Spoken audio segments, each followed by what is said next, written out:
boost your brain. So, macam mana kita nak boost kita punya brain? Sebelum ni kita dah tengok macam mana kita nak boost kita punya fitness. Hari ni kita tengok macam mana kita nak boost kita punya otak pula. Apabila kita berada di dalam keadaan resah ataupun bimbang, senaman itu sangat-sangat perlu. Setengah manfaat workout secara tidak langsung seperti tenaga dan nutrisi dan pelbagai bahan kimia yang melindungi saraf membanjiri otak dengan melakukan aktiviti bertenaga. Waktu kita workout itu secara tak langsung mendapat tenaga, kita mendapat nutrisi dan pelbagai bahan kimia yang melindungi kita punya saraf membanjiri otak kita. Sesetengahnya tidak berlaku secara direct, tapi tak kurang penting sebab aktiviti exercise ini melindungi kita punya blood vessel. Kita sudah lihat bagaimana keradangan dan kandungan gula yang kronik dalam darah memburukkan keadaan. Tekanan darah tinggi adalah satu lagi ancaman.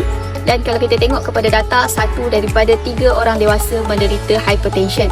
Bukan sahaja dewasa, malah kalau kita tengok kepada data Centre for Disease Control, sekitar 14% iaitu 12 ke 19 tahun remaja sekarang mempunyai hypertension.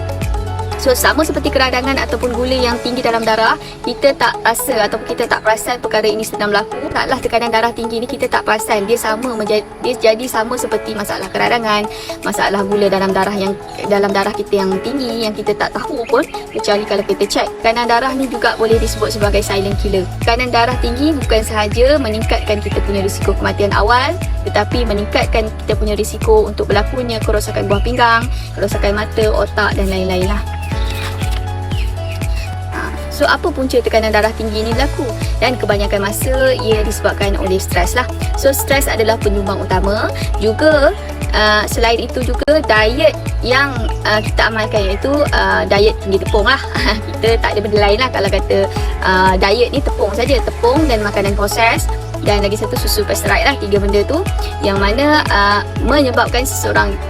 boleh menyebabkan seseorang itu mendapat obesity yang juga akan meningkatkan tekanan darah. So, tekanan darah ini adalah keperluan, tapi kalau kita tersilap dalam diet, ia menjadi yang tak sepatutnya berlaku lah. So, jika seseorang itu overweight, menurunkan berat badan membantu menyelesaikan masalah dan tidak aktif juga menyumbang kepada masalah tekanan darah tinggi. Kalau kita tengok kita hidup dalam keadaan sedentary lifestyle saja, kita tak aktif, kita tak buat aktiviti fizikal ni, memang tekanan darah kita akan tinggi juga. So, kita mungkin tak pernah dengar ni di TV tapi dalam British Journal of Sport Medicine menjumpai bersenam boleh menurunkan tekanan darah secara efektif seperti ubat-ubatan. Kalau kita memang kalau kita tengok kat TV, takkanlah dia nak mempromosi bersenam lebih daripada makan ubat kan. So, tapi kalau kita tengok kepada jurnal dekat British Journal of Sport Medicine ni, memang dia orang menyarankan sebabnya bersenam ini efektif sama juga seperti makan ubat. So, bersenam sekarang juga secara official menjadi guideline rawatan kepada MCI di bawah American Academy of Neurology. MCI adalah singkatan kepada Mild Cognitive Impairment. So, kalau kita tengok juga current recommendation untuk mereka yang alami MCI, Mild Cognitive Impairment, adalah 150 minit untuk moderate intensity aerobic exercise seminggu selama 6 minggu mungkin membantu memperlahan ataupun reverse cognitive decline. Kita menjalani hidup yang tidak aktif, mulakan rutin bersenam mungkin akan tingkatkan kita punya kognitif lah.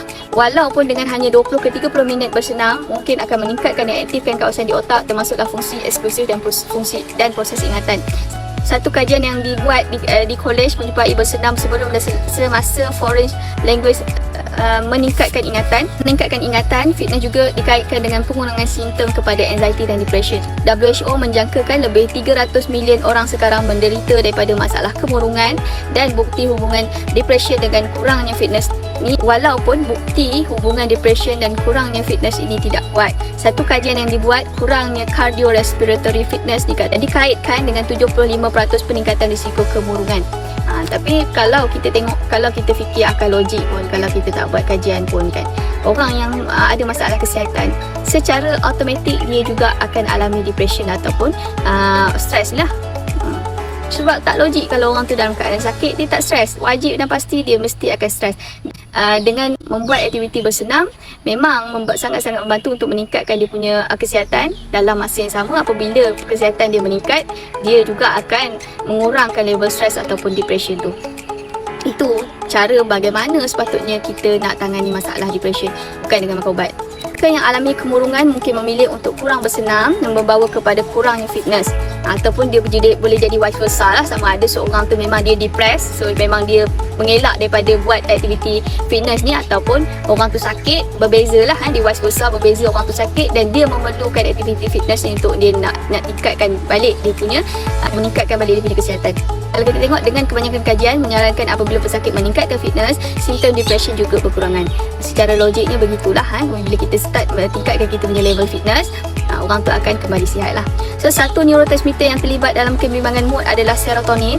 Anda mungkin pernah dengar serotonin dikaitkan dengan selective serotonin reuptake inhibitor SSRI, drug yang digunakan untuk anti-depression yang biasa digunakan. SSRI ni memang digunakan untuk anti-depression ni lah. SSRI ini bekerja dengan tingkatkan kita punya serotonin di otak. SSRI ni cenderung untuk berlebihan. Memanglah kalau kita tengok kepada fungsi ubat ni memang macam tu, dia akan merangsang pengeluaran serotonin ni secara paksa lah. Walaupun ia boleh melegakan sesetengah simptom depression, ia juga dikaitkan dengan perkara yang tidak menyenangkan seperti fikiran bunuh diri. Kalau kita tengok kepada box ubat anti depression pun memang dia dah warning dah dekat situ. Dia dah warning dah untuk jadi masalah-masalah macam tu.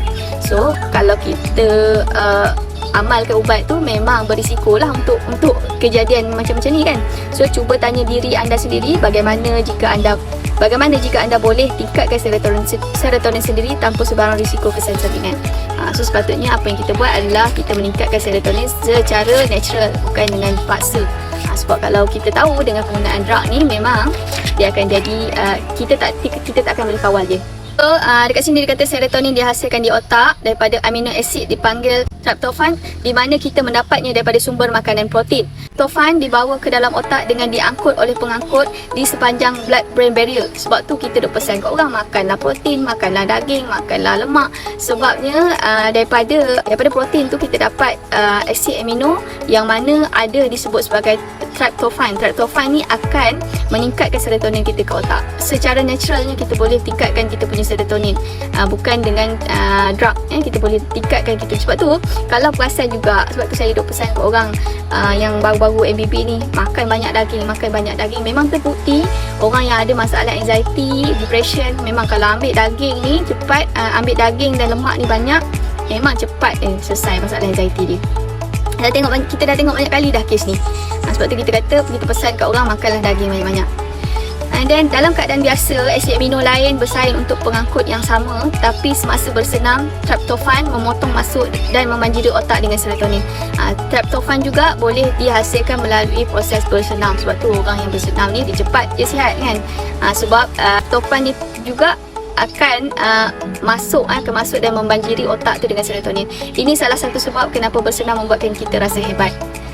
Bonusnya, peningkatan tryptophan ke otak juga membantu untuk kita tidur dengan lebih baik. That's why banyaklah benefit daripada bersenam ni. Kalau kita bersenam dengan kita tak bersenam, even kalau saya pun saya tak buat aktiviti bersenam satu hari tu, memang berbeza lah berbeza kalau kita bersenam.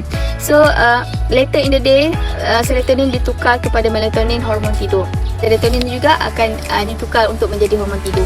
So banyaklah benefit bersenam ni. Kalau kita buat aktiviti bersenam, kita akan lebih sihat, kita akan mudah tidur, kita akan lebih happy, kita akan lebih bersemangat. Banyaklah banyak. Sebab tu kita kata bersenam ni dia dah jadi kewajipan kewajipan kepada kita punya tubuh badan.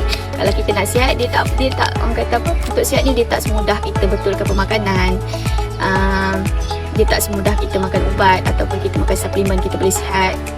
Tak, dia lebih daripada itu. Sebab tu kita kena lifestyle tukar gaya hidup kita. Kalau sebelum ni kita tak pernah aktif, inilah masanya untuk kita aktif balik supaya kita boleh tingkatkan balik kita punya kualiti hidup. Okay,